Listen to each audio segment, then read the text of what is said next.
Continuamos ahora con nuestro tema, el 20 de enero, segundo hito de nuestra historia sagrada. Les decía en la sesión anterior que al hito o los hitos tenemos que considerarlos en un contexto. No son así cosas que aparecen aisladas unos de otros de la nada. Es una historia concreta. Y ese hito tiene que estar visto en el contexto desde diversos puntos de vista. Hay un contexto sociopolítico, hay un contexto eclesial, hay un contexto de la espiritualidad, etc., para poderlo comprender bien. Primero, el contexto general. Schoenstatt responde a la época actual. Es una respuesta de Dios a los problemas del hombre moderno, del cristianismo de ahora, de la iglesia y la sociedad de este momento y del futuro. Y por eso, para entenderlo, ya ustedes lo ven antes del 18 de octubre, en 1912. ¿Qué mira el padre Kentrich? Mira lo que está pasando en el mundo. El acta de prefundación, ¿no es cierto? Ve cómo hay un desarrollo de lo exterior, de las conquistas de la técnica, etcétera, etcétera, y ahí saca el fin de Schoenstatt. Dice, Schoenstatt tiene que crear un nuevo tipo de hombre que responda a esto. Eso es constante en todo Schoenstatt. Es la mentalidad, por así decir, del padre Kentrich. Y él lo define en esa frase tan conocida de todos, con la mano en el pulso del tiempo, y él lo dio en el corazón de Dios. Fe práctica en la divina providencia. Ahora, si consideramos el desarrollo histórico del último tiempo, tenemos que decir que en el siglo XIX, a finales del siglo XIX, empieza la revolución industrial. Ya antes estaba, ¿no es cierto?, ya actuando, estaba presente el problema social. Piensen ustedes, Marx, siglo XIX. Y eso se va a mantener casi hasta nuestros días, podríamos decir. Pero tiene momentos álgidos en cuanto se produce, digamos, el problema social del proletariado, surge esta nueva clase social, la injusticia social se denuncia, etcétera, etcétera. Empiezan los socialismos y esto crea un ambiente cultural es en el cual nació Schoenstatt. Piensen ustedes que Schoenstatt fue fundado en 1914 y el 17 en la Revolución Rusa toma la antorcha, por así decir, Lenin, y inicia la revolución en Rusia y se instaura, digamos, el marxismo. Y después lo toma Stalin. O sea, eso lo está viviendo al lado el padre Kentrich, está pasando ahí. Marx es alemán, ¿no es cierto? ¿No? Extraterrestre. Y yo creo que esto se ahonda más todavía con la tremenda crisis que viene mundialmente económica entre los años 29, 30, 31. Son el tiempo en que está empezando a desarrollar Schoenstatt. El 19 es la posguerra. Podríamos detenernos un poquito en eso. ¿Qué pasa en Alemania? En el contexto del mundo está pasando esto. Eclosión social, la industria, una cantidad de cosas en este sentido.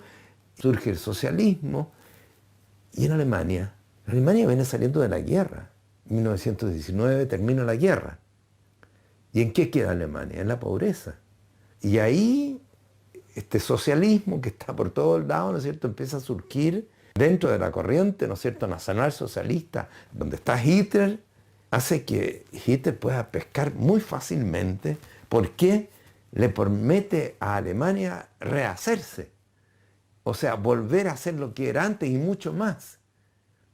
Le presenta un futuro. Alemania no se puede quedar en esto. Nosotros fuimos para más. En ese proceso está metido Schoenstatt también. O sea, vive en ese ambiente. Y por fin, en 1933, ¿no es cierto?, Hitler asume el poder e instaura el nacionalsocialismo. Y con ello, en el fondo, la dictadura fascista en que toda Alemania sueña, otro mundo, empieza a resurgir poderosamente la parte económica. Hay trabajo en las autopistas, en Alemania se recupera y Hitler, en la visión que tiene él, Alemania va a conquistar todo, va a empezar con una industria militar, bélica, tremenda, armándose. ¿Qué pasa con la iglesia? En el mundo, en Alemania, pero la iglesia está metida en ese mundo también. Voy a nombrar algunas cosas, porque no soy ni profesor de historia, ni mucho menos, pero por lo menos para mostrar el contexto.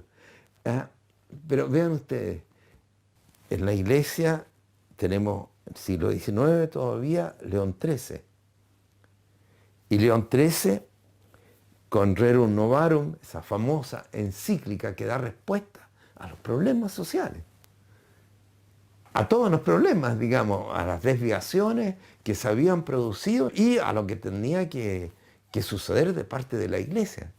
Empieza a ponerse, digamos, en el tapete algo que no se había puesto nunca, que era la doctrina social de la iglesia. La iglesia tiene que decir algo de esto que está pasando. Hay que redimir ese mundo. Y después, en el siglo XX, surge un papa extraordinario, que es Pío XI. Pío XI es un coloso, digamos, en la historia de la iglesia. Él parte, si no me equivoco, en 1922 y muere en 1939. Todo este periodo en que Schoenstatt se ha ido desarrollando, está el Papa Pío XI detrás. Él, en este contexto también, ya en 1922, al comienzo, él funda la Acción Católica. Los laicos, ¿dónde están los laicos? Está lo que está pasando en el mundo, lo social, la empresa, todo esto, injusticia social, los trabajadores. Los laicos, ¿dónde están los laicos? Llama a los laicos. Y después alude también en este contexto al matrimonio. 1930. Piensa en todo lo que había pasado en Rusia con la familia. Se había tratado de borrar la familia, digamos. Y la familia estaba cada vez más en crisis en todo el mundo, ahora más todavía. Y el Papa publica, Pío XI, la primera encíclica sobre el matrimonio, que es Casticos Nubi, 1930. Y después, ¿qué hace el Papa? Cuando ve lo que está sucediendo, publica una encíclica que retoma lo que había hecho León XIII, se llama Quadragésimo Anno. Él elabora más todavía, y clásicamente, esa encíclica debieran de conocerla todos los laicos y todos nosotros. Él pone ahora, esto es lo que quiere la iglesia, esto es lo que propone la iglesia. Es la misma problemática. ¿Para qué te está viviendo en ese mundo? No era un ente extraterrestre. No estaba concentrado en Schoenstatt, en una cosita que estoy formando en mi familia. No. Estaba formando una familia para ese mundo y como respuesta a ese mundo. La acción de Pío XI tiene dos puntos culminantes que son, especialmente en Alemania, ¿no es cierto? Publica una encíclica, se conoce en alemán, Mit brennender Sorge, con una ardiente preocupación. Así se inicia la encíclica. Y es una condena del nazismo. Es directamente dirigida a Hitler. Piense ya, en 1937, el nazismo estaba ya apoderado de todo, todo controlado. Y la iglesia dice, esto está contra lo que Dios quiere. El nazismo, no. Y eso se lee en todas las parroquias. Y se burlan a la Gestapo. Y esto enfurece a Hitler. Y hace que la represión que ya estaba con los judíos, ya había llegado a colmo, ¿no es cierto? Iba a ser más todavía, pero se desata contra la iglesia. Y Schoenstatt es parte de la iglesia. Toda la organización de Schoenstatt tiene que pasar, o disolverse o pasar a las catacumbas. ¿Se fijan? En ese mundo está viviendo el padre Kentenich. Y el mismo año, en 1937, Pío XI publica otra condena, y esta vez contra el marxismo. Los dos grandes focos, digamos, que dominaban todo lo que era este mundo. El mundo de Centro Europa mandaba en el mundo. Todavía Estados Unidos estaba lejos de la posición que después adquirió. Y el marxismo estaba invadiendo poco a poco, digamos, el universo, ¿no es cierto? Yo creo que acá nosotros tenemos que considerar estas cosas con mucha atención y decir, Schoenstatt es respuesta a la problemática del hombre actual, de este hombre que está viviendo esto. Y el padre Kentenich siente que Schoenstatt es una respuesta para este tiempo, para este hombre, para esta sociedad. Y él ve que lo que pasa con Hitler y el nazismo y lo que pasa con Stalin y el marxismo son en el fondo la misma cosa, que él la llama bolchevismo. Y después va a decir, ¿no es cierto?, las herejías de nuestro tiempo son herejías antropológicas. La herejía esta que se ve ahora en el marxismo y en el bolchevismo, y en el nazismo, perdón, pero que va a venir más todavía. Eso es lo que prevé el padre Kentenich. Son diversas formas políticas, económicas de lo mismo, del mismo espíritu, el espíritu colectivista, dice él. Esto es lo que está pasando en la iglesia. En 1939 muere Pío XI y eligen a Pío XII, que es precisamente el que había redactado esta encíclica contra el nazismo. ¿Y qué pasa en Schoenstatt? ¿Qué es Schoenstatt en todo este mundo? Primer hito, ¿no es cierto? Llegamos hasta 1919. El padre funda la Federación Apostólica. Funda la organización de Schoenstatt. ¿Y qué pasa? ¿La funda con quién? Con jóvenes y seminaristas prácticamente. ¿Qué pasa con hombres laicos? Prácticamente nada. Lo que pasa es con mujeres. Llegan en 1920 y en 1922 se funda la Federación de Mujeres.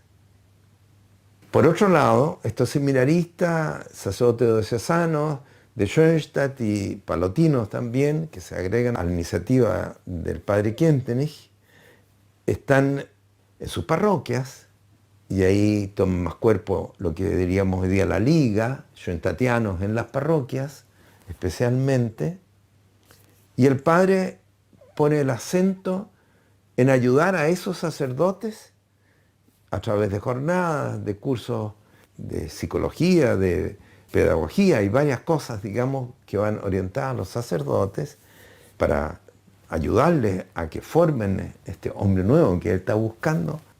Y resulta, de hecho, mucho más lo que está haciendo con la parte femenina, con la federación. Y eso madura de tal modo que varias de la federación de mujeres quieren dedicarse a Schoenstatt, al servicio de Schoenstatt. Todavía están en la casa vieja o la casa antigua. Ahí funcionaba el movimiento, no existía todavía la casa de la Alianza. Y quiere un grupo de estas federadas, digamos, llamémoslo así, dedicarse por entero a Schoenstatt, al servicio de lo que estaba sucediendo, de los grupos, de la jornada, etcétera, etcétera. Y de ahí nace en 1926 la comunidad nueva de las Hermanas de María. Esto es un paso súper importante en el desarrollo.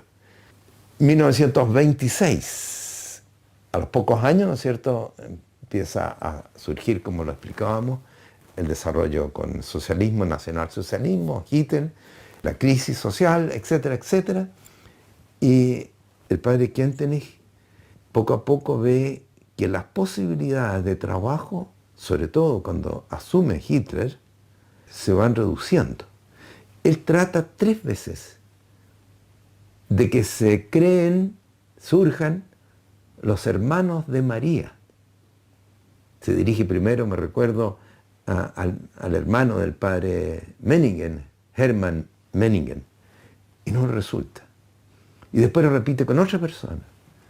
Y después en 1940, me parece, de nuevo vuelve. Y después menos, porque la juventud, toda es captada por Hitler.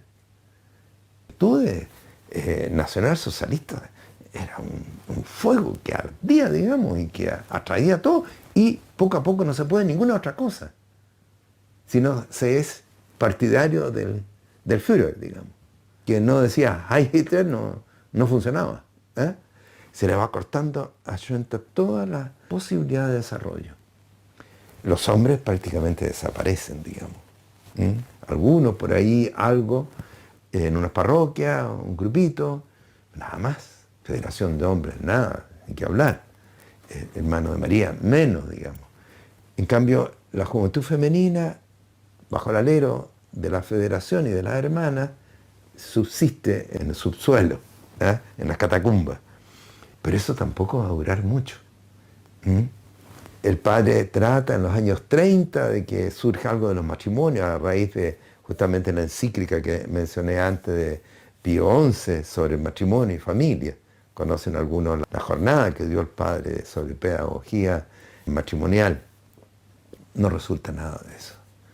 En cambio, pasa que él nombró al padre Alberto Ayse para que ayudara a las familias, a los hombres, y resulta que toman la Gestapo en una de las reuniones, encuentran apuntes, qué sé yo, termina el padre Ayse en el campo de concentración ya. Entonces ya la cosa estaba reducida, en el fondo, al grupo más íntimo, a los consagrados, a las hermanas marianas en concreto. La Federación de Mujeres también estaba un poco debilitada.